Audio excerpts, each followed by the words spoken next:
একদম দূরে যে গ্রামটা দেখা যাচ্ছে সেটা হচ্ছে দুকটু গ্রাম, আর আমরা এখন রয়েছি দাতু গ্রামে। এখানে একটা হোমস্টেতে রয়েছি। আর এই হচ্ছে পুরো ভ্যালিটা, ভীষণ সুন্দর লাগছে দেখতে।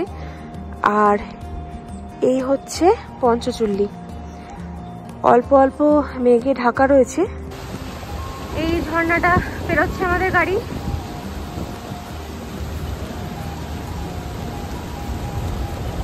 ওই যে সামনে বরফ, গ্লেশিয়ার,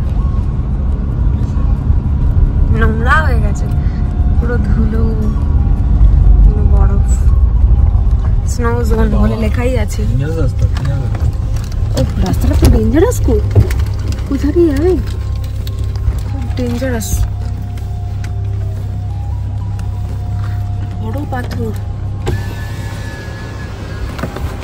বড় পাথর, সামনেও এরকম, এই পুরো বরফ গলা জলটা নামছে, ডেঞ্জারাস রাস্তা। প্রত্যেকটা হেয়ারপিন বেন্ডে একটা করে ওয়াটার ক্রসিং রয়েছে,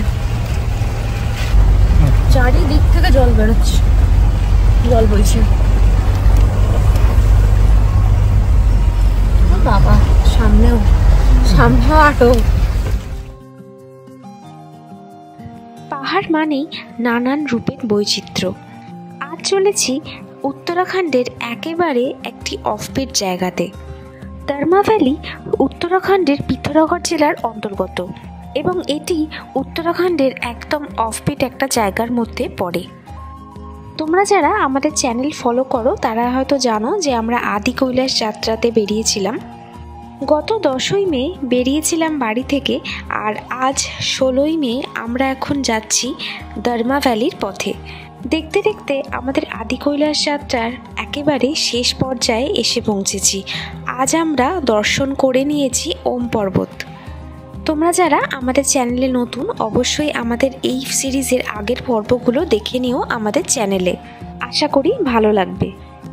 ঠিক যেরকম খারাপ রাস্তা দিয়ে আমরা ওম পর্বতের দিকে গেছিলাম, ঠিক সেম রাস্তা দিয়ে আমরা এখন ফিরে যাচ্ছি। পুরো রাস্তাটাই একেবারে পাথুরে রাস্তা আর সাথে ধসপ্রবণ এলাকা। আর এই ধরনের রাস্তায় গাড়ি চালানো কিন্তু বেশ কঠিন। আর এই পুরো রাস্তাতেই পাশে পাচ্ছি কালী নদীকে। এখন আমরা বেরোচ্ছি কালাপানি বলে একটি জায়গা। এই পুরো এলাকাটাই ব্যাস ভ্যালির অন্তর্গত।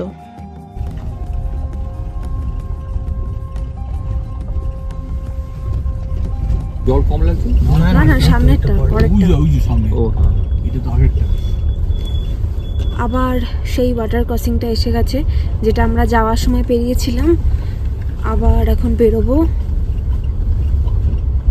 জল ভালোই রয়েছে, এখানেই জল আছে, এই যে ভালো স্রোতে জল পড়ছে।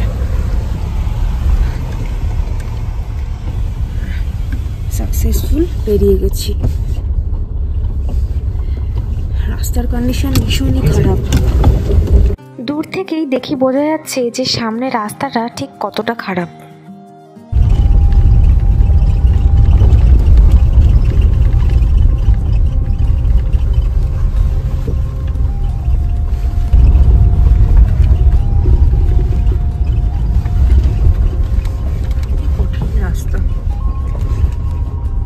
এটা আবার বেশ অনেকখানি উঁচু রাস্তা।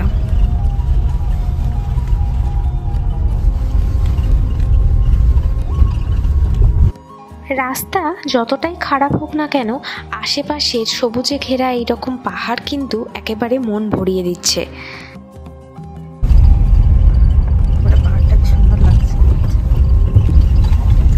আমরা এখন গুঞ্জি ক্রস করে গেলাম। আর এর আগের ভিডিওতে তোমরা হয়তো দেখেছো যে আমরা কিন্তু এখান থেকে একটু এক্সট্রা ডিজেল ক্যারি করেছি। তবে আজ সারাদিন কিন্তু ওয়েদার একটু খারাপ রয়েছে, একেবারেই মেঘলা। আর এইরকম মেঘলা ওয়েদারে পাহাড়ি রাস্তায় ড্রাইভ করা কিন্তু একটু ভয়ের। ঠিক যে ভয়টা পাচ্ছিলাম সেটাই হলো, বৃষ্টি অল্প অল্প আরম্ভ হয়ে গেল। ক্রমশ বৃষ্টির পরিমাণ বাড়ছে। মাটির পাহাড় তো, এই জন্য বৃষ্টি হলে অসুবিধা হচ্ছে। একই একেবারে মাটির পাহাড়ের রাস্তা, আর এই রকম রাস্তাতে বৃষ্টি কিন্তু বেশ ভয় লাগছে।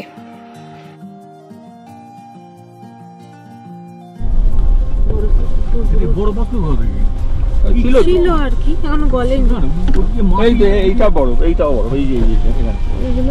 এগুলো বরফ কিন্তু নোংরা হয়ে গেছে, বরফ অথচ নোংরা হয়ে নষ্ট হয়ে গেছে।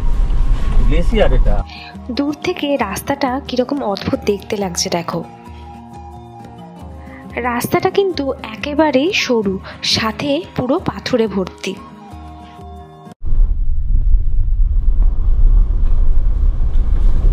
দার্জিলিং থেকে গুলরি আসার রাস্তাটাও যথেষ্ট টাফ। ওইটা জলটা বইছে, ওটাও জল আছে ভালোই। ঝুড়ো বালির আর মাটি,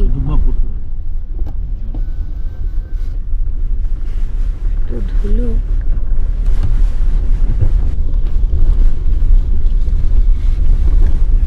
উপরের পাহাড়গুলো একেবারে মেঘে ঢেকে গেছে।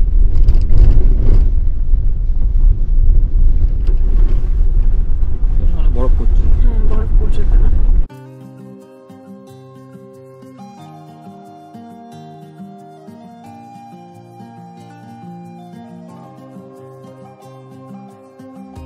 এই গোটা ট্রিপে প্রত্যেকটা দিনে যেন এক অসম্ভব সুন্দর স্বপ্নকে বাস্তবায়িত হতে দেখলাম। এখন ক্রস করছি গার্বিয়াং বলে একটি গ্রাম। রাস্তার সৌন্দর্য সত্যিই অপূর্ব। এটা গার্বিয়াং এর সাইডে রাস্তাটা একটু ভালো আছে, তারপর আবার খারাপ হয়ে যাবে। আকাশে সূর্যের দেখা না থাকলেও এইরকম মেঘলা ওয়েদার আর সাথে এই সুন্দর রাস্তা আর পাহাড়ের কম্বিনেশন দারুণ লাগছে। আবার অনেকখানি শার্প টার্ন করতে হবে। হ্যাঁ, একটু ভালো ছিল, আবার খারাপ রাস্তা শুরু হয়ে গেল।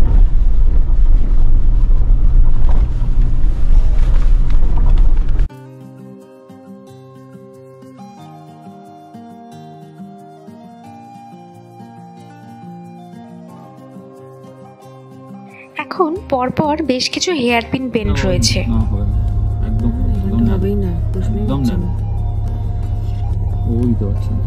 পাস হওয়ার মতন জায়গাই নেই একেবারে। ও একবারে নামতে পারবে না, ব্যাক করবে। তো পাশে চলে যা। না, ওপাশে গেলে লাভ নেই, জায়গা নেই। ওদিকটাই ফিরতে হবে।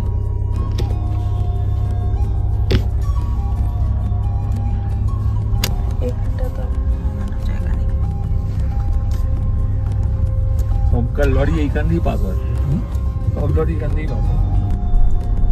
এখানে আরো জায়গা কম, ওখানে পাশে লরিটা দাঁড়িয়ে।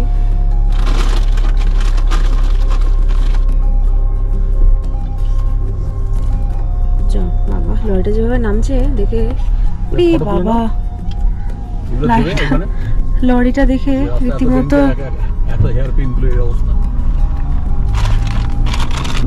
জায়গা দেওয়ার মতন জায়গায় তো।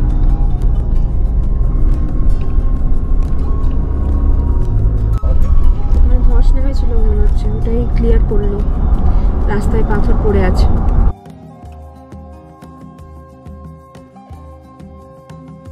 আমরা কিন্তু বেশ খানিকটা উচ্চতায় রয়েছি, আর নিচে এই নদীর জলটা কি সুন্দর লাগছে দেখতে। এখন এই রাস্তাগুলো নামছি তো, তাড়াতাড়ি যাওয়া যাচ্ছে। ওঠার সময় আগের দিনকে অনেকখানি সময় লেগে গেছিল, তাও অনেকখানি তাড়াতাড়ি যাওয়া যাচ্ছে। এটাই বুদি গ্রাম। ঝর্ণা শুরু হলো খারাপ রাস্তা। বুদি অব্দি ভালো রাস্তা, তারপর আবার শুরু হয়ে গেল খারাপ। এটা একটা ওয়াটার ক্রসিং। এই যে এটা ছবি তুলেছিলাম। না হবে না, না না, এটা ওয়াটার ক্রসিং পেরিয়ে গেলাম। আবার নেপালের বর্ডারটা এসে গেছে, বাদিকটা নেপাল।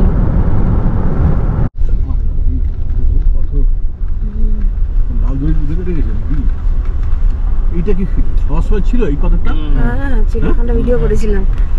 এই জায়গাটা খারাপ ছিল না, সেই যেখানে এখনো তাই আছে, কাজ হচ্ছে। ধস নেমেছে মনে হয়, আগেও ছিল, ব্লাস্টিং করেছে মনে হয়। এটা ব্লাস্টিং এর।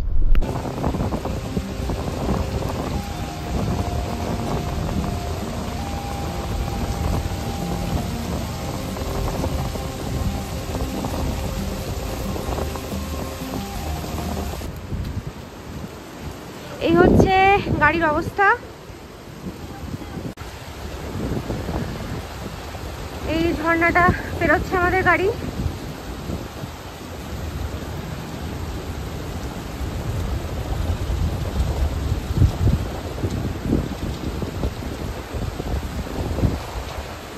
ভালো মতো গাড়ি ওয়াশ হয়ে গেল, একদম ন্যাচারাল কার ওয়াশ।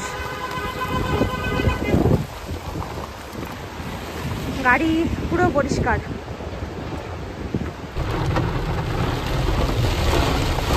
বেশ বড় একটা ঝর্ণা, তার নিচ দিয়ে যাচ্ছি। বেশ ভালো গাড়ি ওয়াশ হয়ে যাচ্ছে।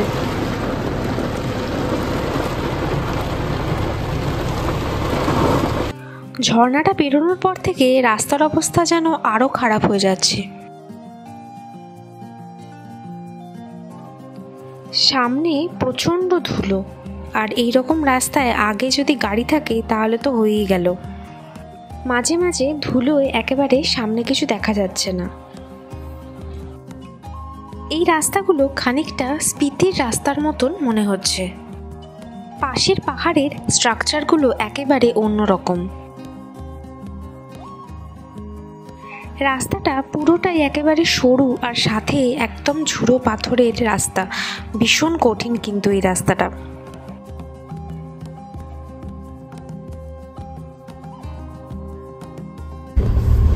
প্রচন্ড ধুলো, বাপরে এত ধুলো কিছু দেখা যাচ্ছে না। দেখি বাইক আছে বোঝাই যাচ্ছে না।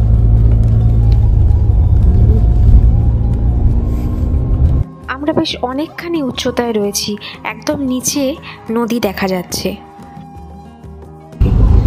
দারচুলা থেকে আর 16-17 কিলোমিটার দূরে আছি। এখান থেকে ডান দিকে মনে হচ্ছে যেতে হবে, একটু জেনে নিতে হবে। তাও ডান দিকে রাস্তাটাই ধরলাম। এখন ক্রস করছি তাওয়া ঘাট। রাস্তায় মাঝে মাঝেই কিন্তু এই রকম কাজ চলছে। আশা করা যায় যে আর 1-2 বছরের মধ্যে এই রাস্তাগুলো ভালো হয়ে যাবে। ধর্মাবলীর পথও মনে হচ্ছে খুব একটা ভালো হবে না, এখনও শুরুতেই কিন্তু এই রকম রাস্তার কন্ডিশন। আবার অল্প অল্প বৃষ্টি আরম্ভ হলো, ঝিরিঝিরি বৃষ্টি সমানেই হয়ে চলেছে। ডান দিকে দূরে একটা ছোট ঝর্ণা দেখা যাচ্ছে।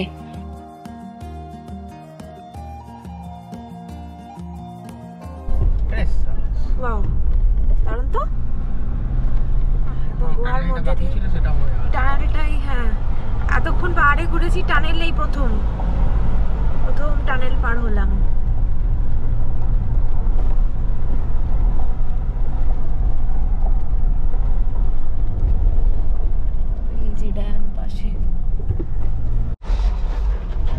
Dhauliganga power station, Dhauliganga power station.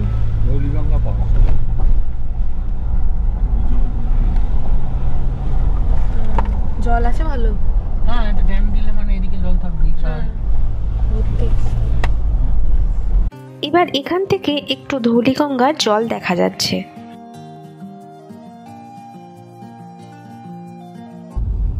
পুরো একটা মন্দির রয়েছে।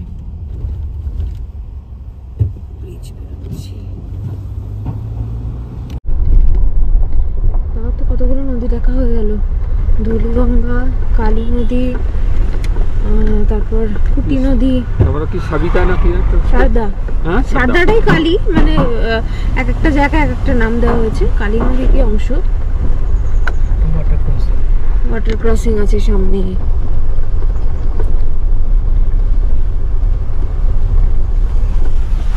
এইখান থেকে জল নামছে।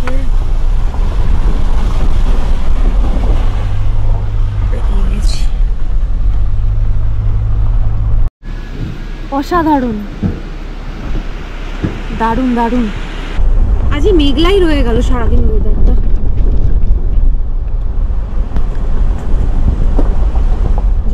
আওয়াজটা ভালো শোনা যাচ্ছে ধুলি গঙ্গার। এই ব্রিজটা বেরোবো।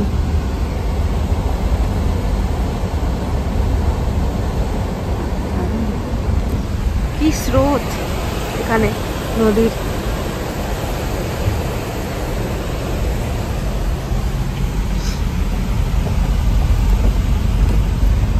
সামনের ওই ব্রিজটাই তো বেরোবো নাকি মনে তো হচ্ছে। হ্যাঁ, রাস্তার কন্ডিশন খুব খারাপ হলেও এই রাস্তাতে এত সুন্দর প্রাকৃতিক সৌন্দর্য রয়েছে যে ক্যামেরা প্রায় বন্ধ করতেই ইচ্ছা করছে না। ও কি লাগছে। দারুণ।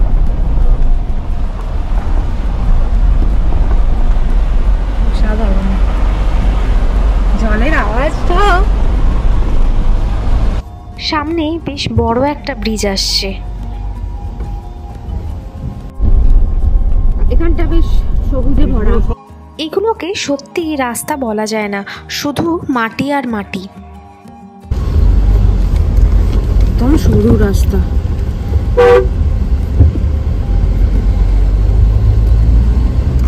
বেশ বড় একটা ব্রিজ পেরোচ্ছি।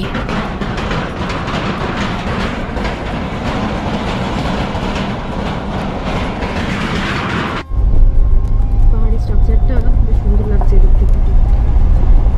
দেখতে দেখতে অনেকখানি উপরে চলে এসেছি।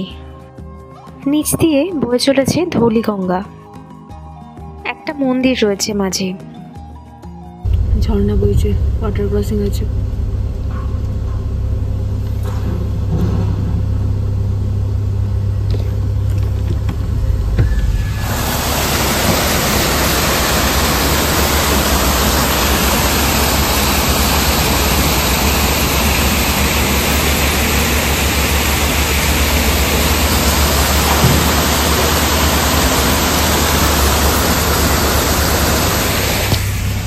সামনে কাজ চলছে। পুরোটাই শুধু মাটি, আর সাথে বৃষ্টি হয়েছে, তাই রাস্তার অবস্থা খুব খারাপ। জানি না ক্যামেরায় তোমাদের কতটা ভালো করে দেখাতে পারছি, তবে রাস্তার অবস্থা কিন্তু সত্যিই ভয়ঙ্কর। বর্ষায় এই রাস্তা একেবারেই রেকমেন্ডেড নয়। এখানে আবার কিছুক্ষণ দাঁড়াতে হবে, সামনে কাজ চলছে। ফাইনালি ছেড়েছে, আমাদের যেতে বলছে।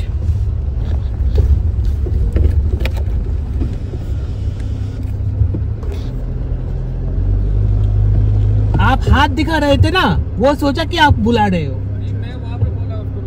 इसलिए बार बार आ रहे थे।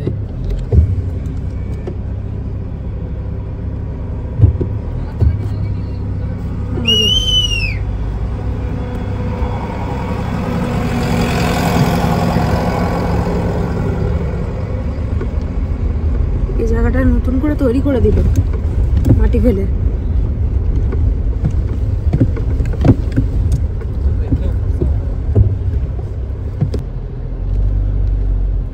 স্কুটি নিয়ে, বাপরে এই রাস্তায় স্কুটিতে ভাবা যায়?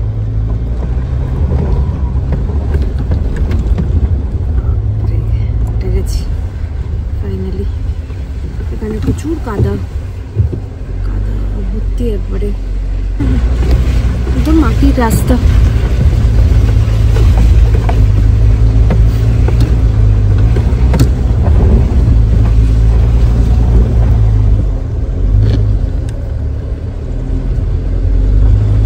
জায়গায় জায়গায় ওয়াটার ক্রসিং রয়েছে।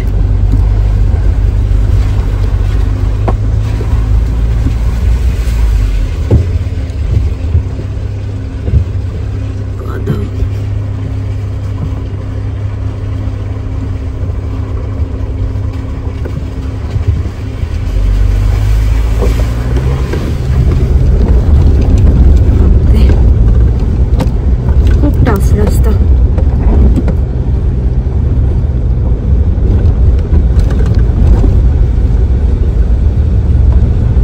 বাঁদিকে অপূর্ব লাগছে দেখতে। জায়গাটা আবার বেশ সবুজ হয়ে গেল, ধাপে ধাপে অন্যরকম লাগছে জায়গাটা। এই জায়গাটা না সব মাত্র 10 কিলোমিটার পথই বাকি রয়েছে। দেখ তবু অফরোডিং এর এটা মানে যেটা আমরা চাইছিলাম অফরোডিং করতে, এই ওম পর্বত আর এইটা মিলিয়ে কিছুটা হলো পূরণ। এখান থেকে আবার একটা ঝর্ণা সামনে, একটা রাস্তা দিয়েই বইছে।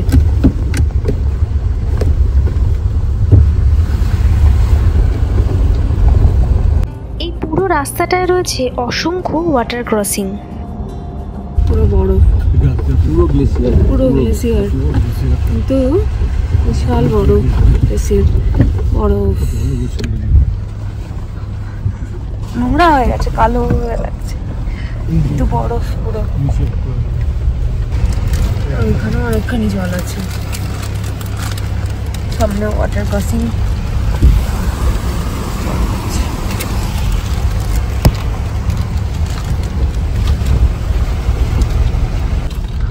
আর একটা ঝর্ণা,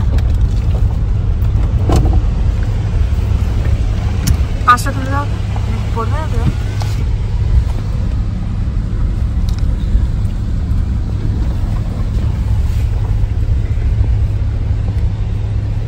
জল বইছে পুরো রাস্তা দিয়ে।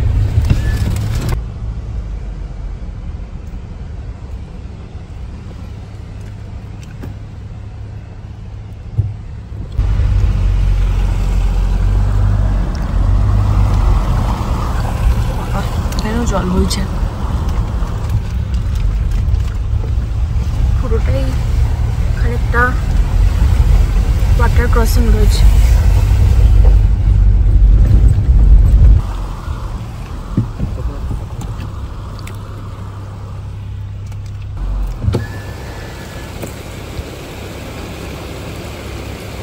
প্রত্যেকটা হেয়ারপিন বেন্ডেই জল রয়েছে। এখানে মাঝখানে একটা বড় পাথর আছে, ওই জন্য উঠতে পারছে না মনে হয়, ওটা ডিঙোতে পারবে না হয়তো, ওই জন্যই সরে দাঁড়ালো। এখানে প্রত্যেকটা হেয়ারপিন বেন্ডে একটা করে ওয়াটার ক্রসিং রয়েছে।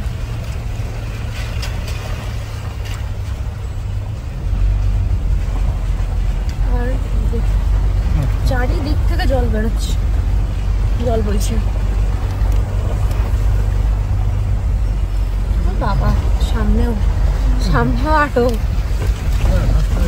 প্রত্যেকটা জায়গা থেকে জলের মধ্যে দিয়ে পুরো যাচ্ছি। এইটার জন্য এখানে আমি চোখে জল বইছে, বড় একটা ওয়াটার ক্রসিং, অনেকখানি বড় ওয়াটার ক্রসিং। এটা পেরিয়ে গেছি, প্রচুর বড় ছিল। এখানেও আর একটা, বাপরে, পরপর আরো একটা ওয়াটার ক্রসিং।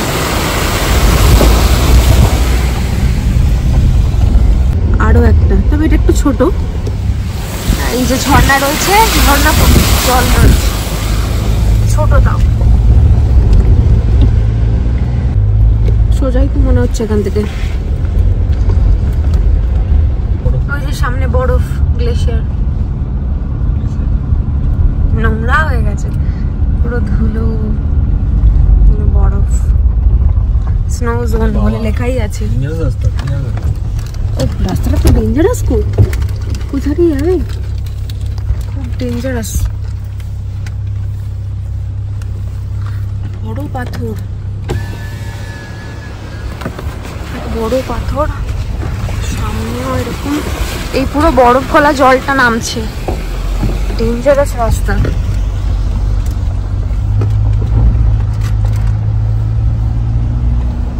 বেশ সুন্দর লাগছে দেখতে। একদম ঠিক রাস্তা যাচ্ছি। এখন সামনে যে গ্রামটা দেখা যাচ্ছে, এই গ্রামটার নাম হচ্ছে শেলা। এরপরে আরো দুটো গ্রাম আছে, তারপরে দুক্তু।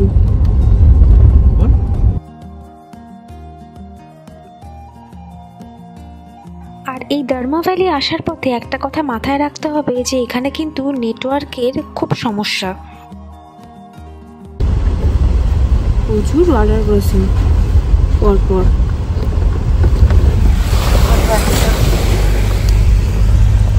পুরোটাই গ্লেসিয়ার।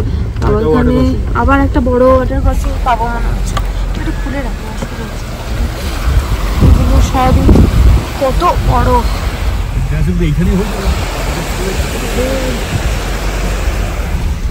এটাও গ্লেসিয়ারে জল পুরো নেমে যাচ্ছে। বলছি জলটা নিচ দিয়ে যাচ্ছে, এখানে রাস্তাটা উপরে আছে। অনেকগুলোই বাড়িঘর আছে। এই গ্রামটার নাম চল।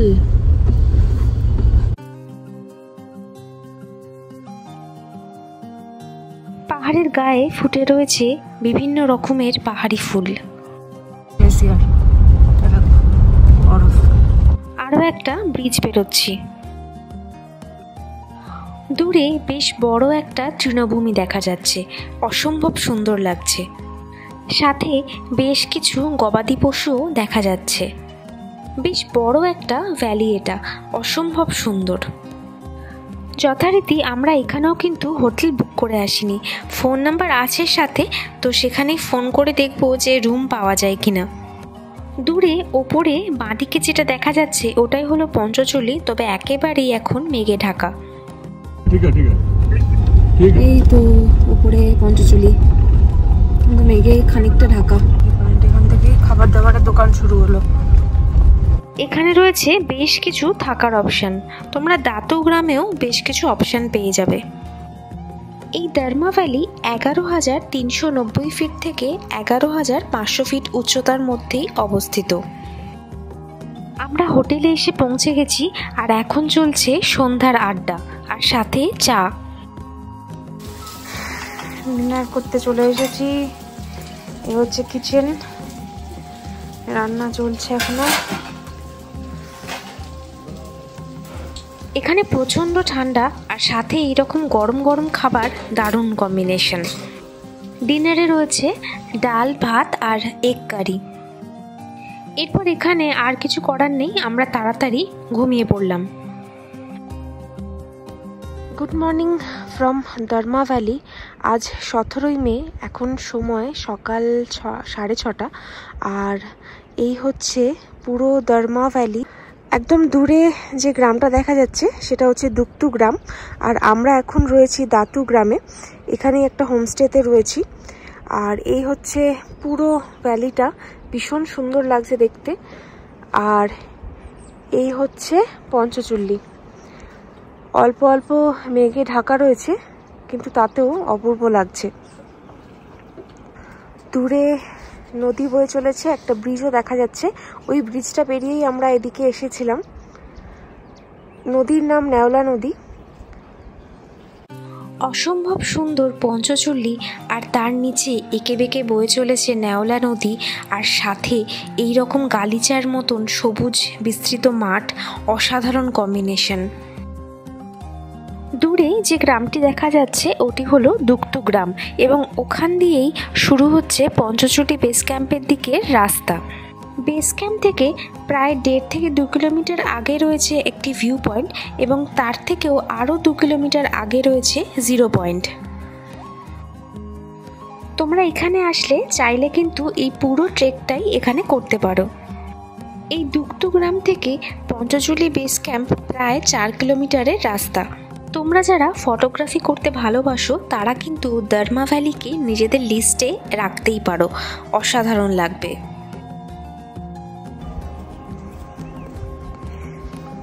এখন যেখানে রয়েছি পুরো জায়গাটাই আমাদের হোমস্টেরই আলাদা অংশ। এটা একটা মাড হাউস, এখানেও থাকার জায়গা রয়েছে, 1000 টাকা করে পার ডে পার হেড।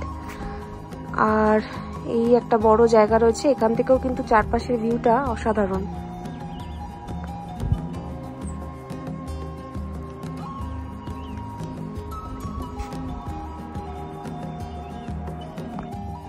অপূর্ব দৃশ্য, এই দৃশ্য সত্যি ভাষায় বলে প্রকাশ করা যায় না। সকালে ঘুম থেকে উঠে একভাবে এখানে বসে পঞ্চচল্লিকেই দেখে চলেছি, একেবারেই এখান থেকে যেতে আর মন চাইছে না। বাঁদিকে যে জঙ্গলটা দেখা যাচ্ছে, এখানে স্থানীয় মানুষেরা বললেন যে এখানে নাকি ভাল্লুকও পাওয়া যায়, আর বেশ ঘন জঙ্গল এটা। সত্যি এই দৃশ্য কোনোদিনও ভুলবার নয়। মনে করা হয় এখানে পাণ্ডবরা কিছুদিন তাদের অজ্ঞাতবাসের সময় থেকেছিলেন এবং এখানেই রন্ধন করেছিলেন 5টি চুল্লি তৈরি করে, এবং এগুলোই পঞ্চচুল্লি নামে পরিচিত। সকাল থেকে মেঘলা ওয়েদার থাকলেও এখন অবশেষে রোদের দেখা পাওয়া গেছে। এখানে বিভিন্ন রকমের নাম না জানা পাখিও রয়েছে। তবে যত বেলা বাড়ছে পঞ্চচুল্লি ততই মেঘের আড়ালে চলে যাচ্ছে। ব্রেকফাস্ট এসে গেছে আমাদের, ব্রেড রয়েছে, অমলেট রয়েছে সাথে, আর ঠিক সামনে এইরকম একটা ভিউ, দারুণ লাগছে। সকালে ব্রেকফাস্ট করেই আমরা এখান থেকে বেরিয়ে যাব। এই ছিল আমাদের রুম, কালকে রাতে আমরা এখানেই ছিলাম। এখন একেবারেই ঘর পুরো অগোছালো, তাও একটু দেখিয়ে দেওয়ার চেষ্টা করি। এই ছিল হচ্ছে 3টে বেড, ঠিক আছে, এখানে টোটাল 3টে বেড রয়েছে। এইটা ডাবল বেড, এখানে 2 জন হয়ে যাবে। এইগুলো সিঙ্গেল বেড আছে, 4 জন থাকার মতন রয়েছে। ভেতরেও আর একটা রুম রয়েছে, এখানেও থাকা যাবে। এখানেও কিন্তু বেশ বড় রয়েছে, মোটামুটি ধরে নাও এখানে এটা 1 জন, এখানে 3 জন, এখানে আর 1 জন, এতজনের মতন থাকার জায়গা রয়েছে। এই দর্মা ভ্যালি বেসিক্যালি একেবারেই বেসিক জায়গা, তো এখানে খুব বেশি কিছু অ্যাভেলেবেল নেই, যেটুকু আছে বাট চলে যায়। তাতে চার্জিং পয়েন্ট ছিল এখানে একদম বেডের সাথে, গরম জল সব কিছুই ওনারা সবসময় দিয়েছেন, আর লাঞ্চ, ডিনার, ব্রেকফাস্ট সব কিছুই এখানে পাওয়া যাবে, ইনক্লুডিং অল 1000 টাকা করে পার হেড। তবে হ্যাঁ, এখানে আসলে একটা কথা অবশ্যই মাথায় রাখতে হবে যে এখানে সমস্ত রকমের সুযোগ সুবিধা কিন্তু একেবারেই বেসিক। এখন সময় 9:15, আর এবার আমাদের পঞ্চচুল্লিকে বিদায় জানিয়ে বেরিয়ে পড়তে হবে। এখন অনেকখানি জার্নি আছে আমাদের, আপাতত টার্গেট ধারচুলা। তো চলো এবার বেরিয়ে পড়ি, শেষবারের মতন এই অসাধারণ ভিউকে আরেকবার দেখে নিয়ে বেরিয়ে পড়ি। যেতে যেতে একটা কথা অবশ্যই বলতেই হয়, এই দর্মা ভ্যালি একেবারে অনবদ্য। আজকের ভিডিওটা এখানেই শেষ করব, আবার খুব তাড়াতাড়ি চলে আসবো আমাদের এই আদি কৈলাস সিরিজের পরবর্তী পর্ব নিয়ে। ততক্ষণের জন্য টাটা, সবাই ভালো থেকো আর এভাবেই আমাদের পাশে থেকো। আর ভালো লাগলে অবশ্যই চ্যানেলটা একটু সাবস্ক্রাইব করে দিও।